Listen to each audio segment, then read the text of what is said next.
Jeremy from Financial Education. His name has become synonymous with the finance and investing YouTuber space. You know, he has some people that don't like him so much, but there are a lot of people that love all of his videos. Regardless of which camp you're in, I think today's video will have something good for you to think about. I've personally been watching him on and off over the years since he was like a much smaller channel. I don't watch him that much nowadays, but I gotta say, if I lived in Vegas too, I think it'd be a blast to hang out with him and just talk stocks and hang out with him. I respect him a lot, both as an investor and as a YouTuber entrepreneur. And I've learned a lot from him too, so props to Jeremy. Speaking of watching, a couple of years ago, my man JG moved over here to Japan from Silicon Valley. We hired him to work together in our little startup, and every once in a while, he would dish up some of his mom's famous Haitian pancakes. Now, unlike traditional American fluffy and huge Denny's ass pancakes, Haitian pancakes are compact and very like donutty. They're like really heavy and dense, and they're deep fried. You gotta leave them boiling in the oil for like a long time so they get nice and crispy. So one time JJ's cooking us up a batch of these Haitian pancakes, and we run back to, you know, get in a couple of rounds of Smash Brothers while it's in the griddle. And I see out of the corner of my eye, my wife comes into the kitchen, and she's over there fidgeting with the pancakes. Almost without thinking, I shout across the room at my poor wife, "Dude, are you flipping my flapjacks?" Since I've been watching him for a few years, and I'm also trying to grow my own YouTube channel, there are a few kind of trends and concerns that I've seen unraveling. It's clear that he's a successful investor, and as far as we can tell from his public portfolio, you know, it just basically just gets bigger. And he is also definitely a successful YouTuber, but there are a lot of things I'm sure a lot of people aren't really considering when they're watching him. By the way, my name is Trey McKee, and here at Benevolent Investors, much like Jeremy actually, we work to make big bucks and then to give it all away to those in the community and around the world. And number one on that list is that he probably makes way more money than you do. I don't know how much he makes, but I do know how much other YouTubers in the same space make, with way fewer views and subs, so it's pretty safe to assume that he makes at least high 5 figures a month, if not into the 6 or 7 figures per month, including all the other like supplementary groups and businesses that he runs. I know Meet Kevin has published that he's had a few months where he makes a few $1 million, but he's a bit heavier into selling his own courses, I think. So when you see the thumbnails like this saying 70K in these 2 stocks, oh my goodness, that means something very different for a man of his means than it does for the majority of his viewers. It's hard to put into perspective and to be able to actually apply that kind of information. Let's say you make $3K a month, $3,000 a month, and you're just learning how to get started in investing. It's super easy to look at a title like that and be like, oh dude, I better get in these stocks because he's going so heavy into them. When in reality, that could be like way less than 1% of his net worth, including his numerous houses and investing portfolios. So if you were trying to make like a copycat portfolio, it would be like you putting something like $30 in that stock in that month. But it's hard to feel progress when you're only investing 30 bucks. So like Robert Downey Jr. of yesteryear, it's easy to overblow those positions. And now that you're realizing you've probably made a mistake by actually going all in on Tattooed Chef or Corsair Gaming, let's talk about how YouTube works. One of the really frustrating things about YouTube is that the more a video grows in popularity, the more YouTube shares it with people. It has to catch people's attention and it has to keep them watching as long as possible. And the more that happens, the more YouTube spreads the video, which is a cool thing for the creator because we start to make more money that way from those videos. Now, as an entrepreneur and investor, I love looking around at all different kinds of stocks. And yeah, I've done analyses videos on like Planet 13 or Tattooed Chef, which blew up for obvious reasons. But after they blow up, I now have a choice to make. I can feed into the echo chamber, creating more and more content that satisfies the itching ears of the tens of thousands of people who are now all of a sudden interested in Tattooed Chef. And Jeremy does that too, and I don't blame him for it. And in fact, he is clear occasional when he says, hey guys, don't get it twisted, Tattooed Chef is like 3% of my portfolio. But when you're just learning investing, and when your whole YouTube homepage feed becomes filled with videos of people praising the infallible, incomparable majesty of the chef, you start to lose focus and you start to forget that it really only is 3% of Jeremy's portfolio or whatever it is. It's super easy to get hyped up and to try and start timing your buys and sells or to get over-invested. And naturally, as humans, as we can all attest to with the way media has started to over-influence just about every aspect of American life, the more we hear something, the more we start to believe it. Fox and CNN and like every other news freaking media company. So be careful with what YouTube is feeding your brain on your homepage. Which leads me to the next point. Time horizon. Jeremy's also really clear in the fact that he's in stocks for the very long term. He's not about chasing a little gain and then dumping everything.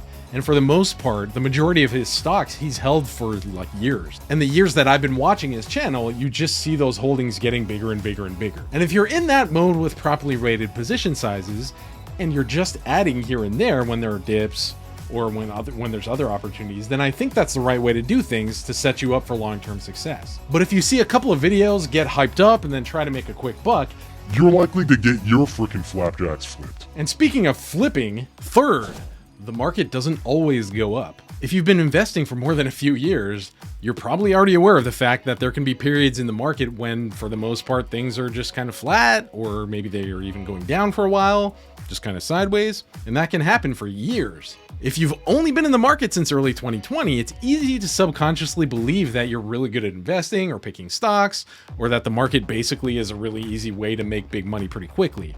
And all that's not really true all the time. And for Jeremy, he's aware of that, which is why he adds to his positions slowly over time and holds his positions for years.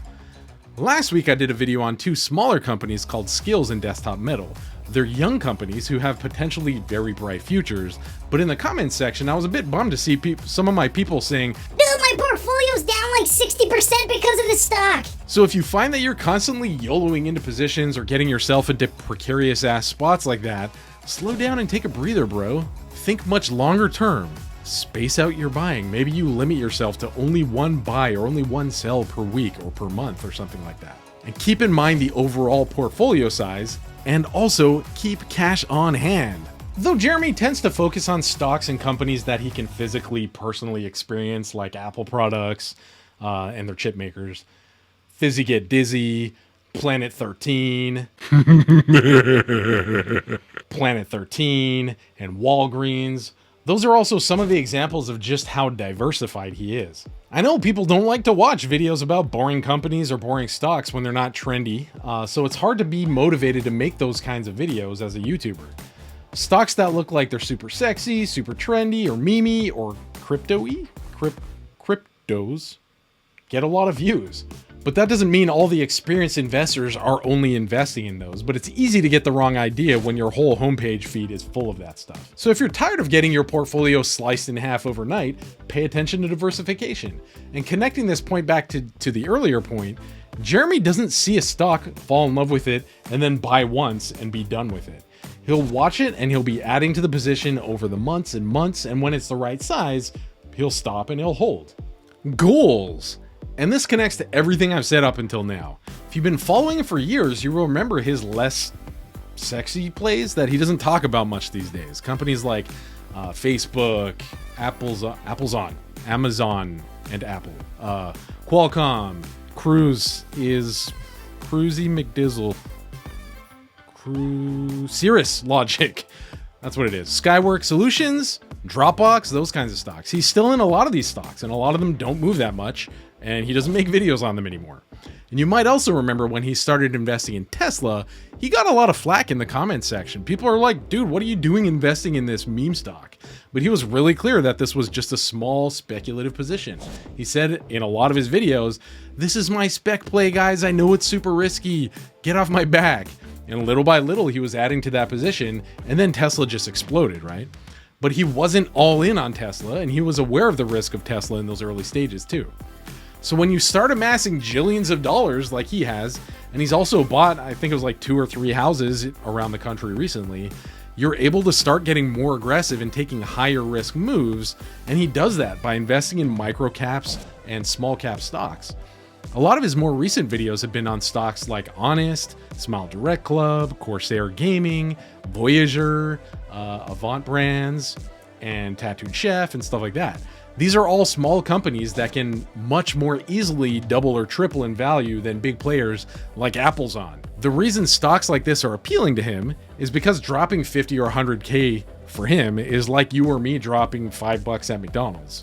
Except if his 100K becomes 1 million in the next couple of years, that ends up being pretty decent money for him. But he has some financial breathing room to take some losses. He has massive income to be continually buying the dip. And he has those already established larger cap plays that bring stability to his portfolio. The final point I wanted to mention was another factor a lot of us became aware of after the whole GameStop debacle earlier this year. After things started going haywire, it became clear that there were much larger players aware of what was going on than a lot of people had previously considered. And all of a sudden, Wall Street Bets was flooded with supposed hedge fund workers trying to scope out the next big meme stock. And while small cap picks are easy to influence positively, big money players can also keep them down. And when the culture of buy the dip is constantly being spouted with diamond hands bro all over the comments section, it's easy to lose control of boring crap like asset allocation and position sizing. But take a look at all these recent picks by Jeremy. It's clear that someone's watching, and it's clear there's a lot of downward pressure. If I were a big player with a lot of weight to throw around, I would totally short the crap out of stocks like Corsair and Smile Direct Club or Honest.